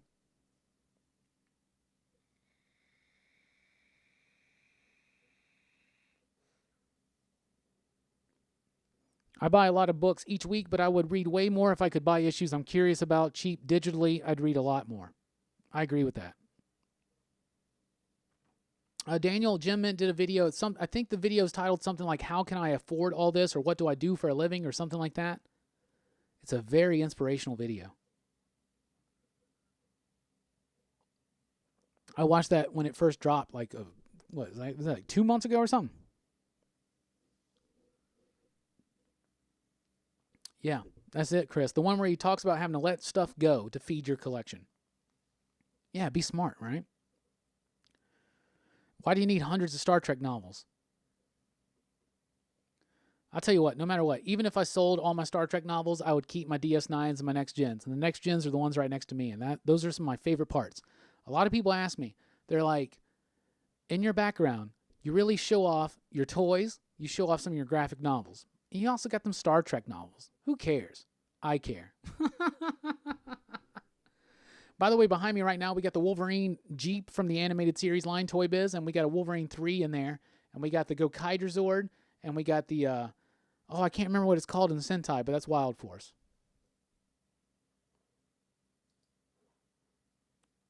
I don't mind digital books, but I do prefer to have them. But the thing is, sometimes a book is cool to read, but not something you want to keep. And I'm learning at this point in my life that every book and every novel, every comic book, every movie I buy is not something I'm ever going to get back to or have the opportunity to. So you got to start being a little bit more selective. And like Jim said, you also got to be willing to let stuff go. I believe he said in that video that he sold his statue collection and bought a whole new badass truck. I mean, that's pretty dope, right?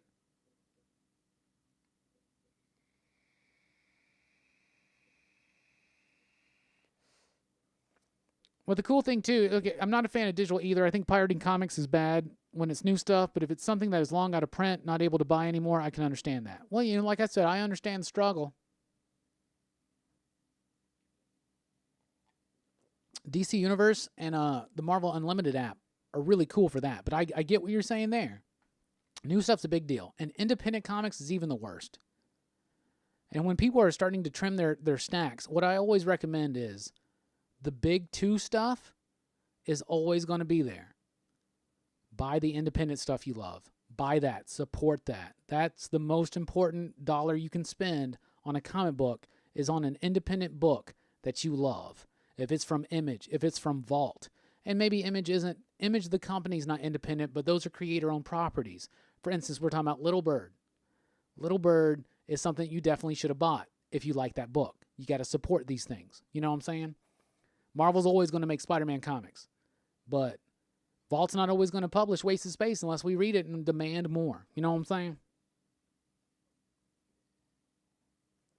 Chris has been watching the X-Men animated series on Disney Plus for the first time. It's a fantastic series. I don't know if it aged too well, but it's fun. I like it.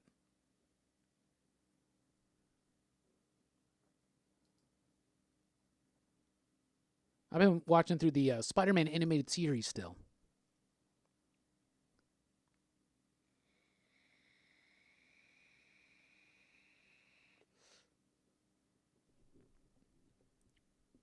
This room is legit the most normal group of people I've ever been around.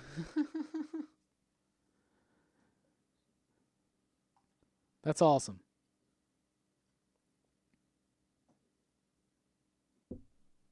My prize collection, Joe says, is Marvel's G.I. Joe 1 through 155 and all the special missions. See, that's badass. See, the comic books I'll never sell are my Fantastic Fours, though. I'll never sell those. I love them. All right, we're about to get into show and tell. I'm going to show you this picture of me and Brooks again so I can grab something real quick.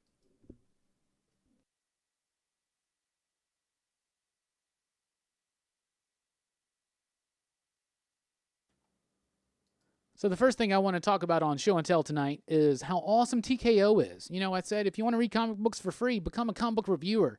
You'll never have time to read anything to pay for again. TKO sent me every single book in Wave 2, and I'm really excited to dig into them and do reviews. So I've got pound by pound, or pound for pound. I've got the Banks. I've got the Eve of Extinction here. And the one I'm the most excited to dig into. And I definitely got to read it before I finalize my top 10 list of the year.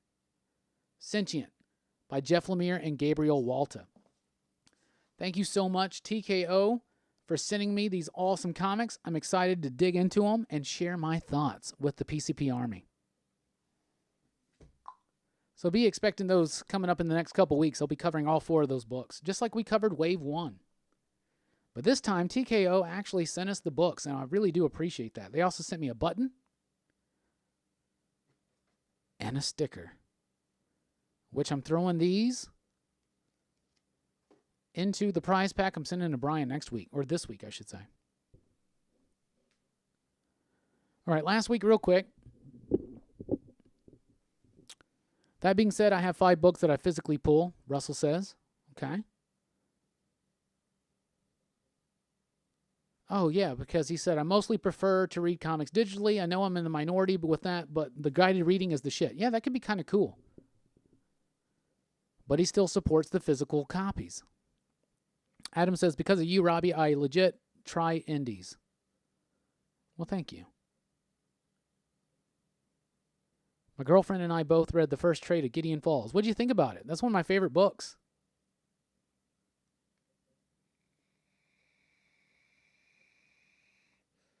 CMA Thunder, I try. So last week we were talking about the Toy Biz Spider-Man run and whatnot, and I was talking a little bit about the Marvel Superheroes line, and I said that next week I would share off or show off some of my Marvel Superheroes carded figures, and I got a shit ton of them right here to show off. So we're going to kind of do this quick so that we can get through. Undiscovered Country's great. I love it. Do you really need too much of an explanation on why squids are pulling cars, though? I mean, come on.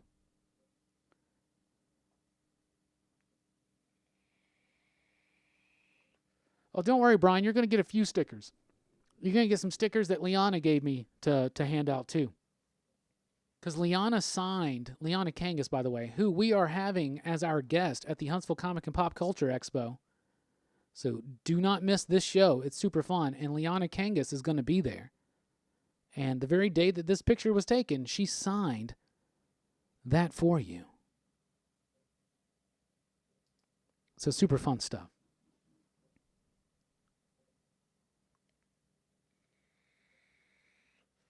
What's up, Bradley? What is this channel? What do we do? We talk about mostly comic books, movies, pop culture, and a whole lot more. That's what we do. So last week we were talking about that Venom toy that spit out the toxic shit.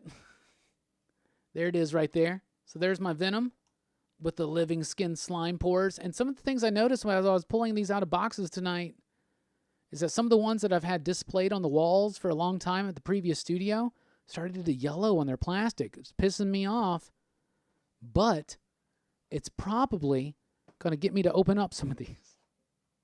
So there's the Venom with the living slime pores. You can see it right there. This one's probably going to stay in the package forever. We got a Doctor Doom. But I couldn't see in the shades. I thought it was Doctor Doom, but this is Captain America. So there's the Captain America right there. Who remembers these? There's my cap. And I know I have a U.S. agent, but I could not find it. Could not quite locate the box. This one's an Invisible Woman. This is not the original one that goes translucent. This is the redo that they did with the catapult launcher. They took that from a Cannonball figure.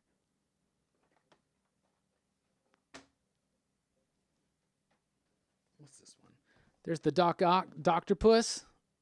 Dr. Octopus with the suction cup and grasping tentacles. Right there. That's a super cool figure. I have a loose one now, too.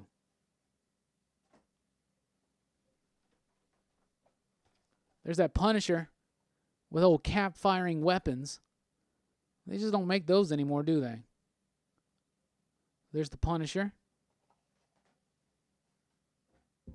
I told you I got a few of these. Chris says he had that cap. There's the Spider-Man with the suction cups. Right there. Suction cups on the hand so we could wall crawl, I guess.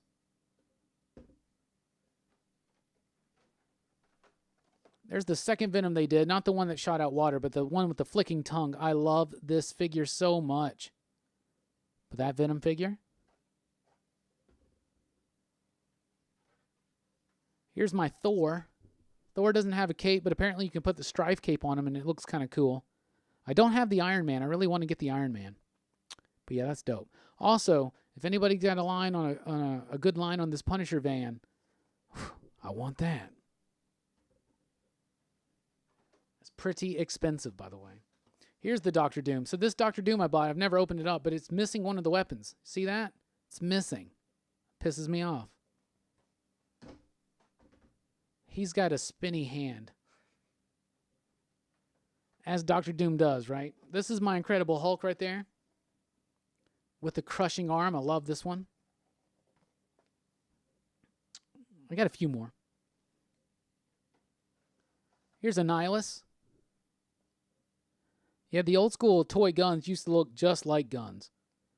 I always thought it was cool. Like when they did the Fantastic Four, they did Annihilus. They already had a Doom, and they did Annihilus, and that's really cool. The early 90s, that was really odd for them to do Annihilus. Speaking of the Fantastic Four, there's my Reed Richards. I love this figure. I believe this is the very first Reed Richards figure ever made, and I love it. I had one of those when I was a kid, and when Reed died in Fantastic Four 381, I made a coffin and buried it in my backyard. Why? So last week we were talking about the Spider-Man line, and I mentioned I had on card the very first multi-jointed Spider-Man, and you look at it now and it's not that impressive. Back in the day, this figure was so badass with its posability. But there it is right there. You look at it now and you're like, oh, that's kind of weak. But back in the day, and you can see the discoloration on the thigh plastic, that sucks. But this was like so supremely posable. Look on the back there, like you can pose it. Yeah. Figures today put this shit to shame, but yeah, it was super fun and badass at the time. And that's what I got. So there you go. I did find this one. I want to point this one out. I said that I had the Carnage that you could take the mask off of, and there it is. I've never opened this. We're going to open this next time. So there you go. Also, we were talking about the talking Venom. Did I ever dig it back up? Of course I did. Lawn darts. So there's my talking Venom right there. And it does still work. So he says, this one got pulled, right? Because he says, I want to eat your brain. So let's, it still talks, and let's see if we can pick it up on the mic.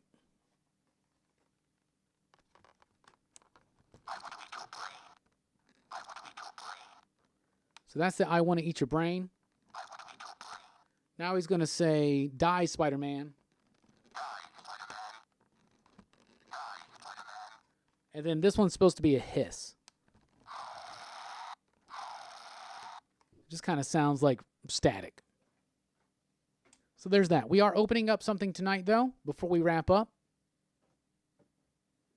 And we're going to open up this Age of Apocalypse Weapon X figure. So Age of Apocalypse was dope. We covered that in Comics Revisited. And we're going to open this up right now.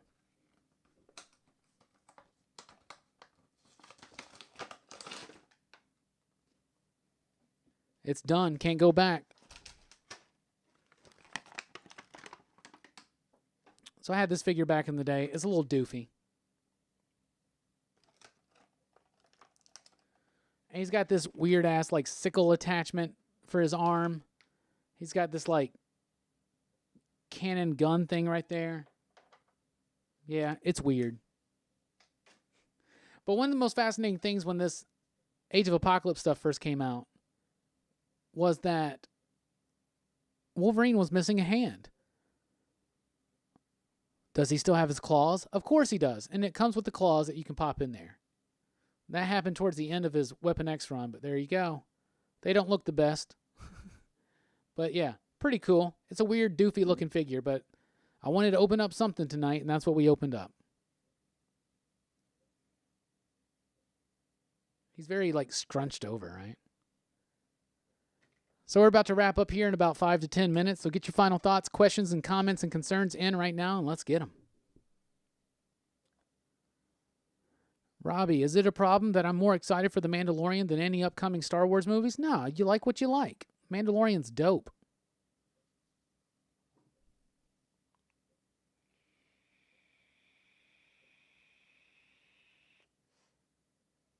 I do want to point out once again to everybody that definitely go check out Comics with Bueller and go check out Gem Mint Collectibles. I've been doing shows with them on Friday nights, talking spoilers about this week's new comics. It's been fun. I've had a lot of fun doing it. I hope to continue to do so as long as they'll have me. I want to give one more shout out and thank you to all of our fans over at Patreon. Patreon.com/PCP. David Hatch, Alex, Adam, Nelson, Brian, Dean, Jason, Brian, Reggie, the Reggie, Simmons, and Robert, and Javi, and Peter, and Dunlaney. We really do appreciate all the support at patreon.com/PCP. You can follow me on Twitter at Rockin Robbie. You can also follow us on Facebook, Pop Culture Philosophers. We're there. We're also on Instagram. Instagram's pretty much kind of like my personal account, but it's always tied into what we're doing here. So there you go. Also, you can join the PCP Army, which is the official Pop Culture Philosophers Facebook group. We have a lot of fun over there, sharing news, funny images, memes, I believe they call them. Chris says, keep talking the indie stuff up at the Gem Mint show. You know I'm going to try to do that. We're going to turn everybody into Vault comic book fans.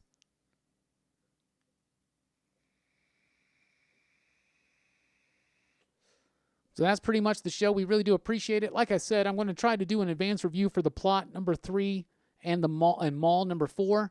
tomorrow night and have it ready for Tuesday morning. If I don't, though, just know that I loved them and they're definitely awesome and you need to check it out. Weekly comic book review is going to be late Tuesday night, early Wednesday morning. Lots of other fun surprises. Weekly pop culture wrap up next Sunday morning. And, of course, Rockin Robbie Live. So I hope everybody has a great week. I hope you have fun comic book experiences, fun pop culture experiences. And we're excited to have you back here soon. I'm Rockin Robbie Billups on behalf of everybody here at Pop Culture Philosophers.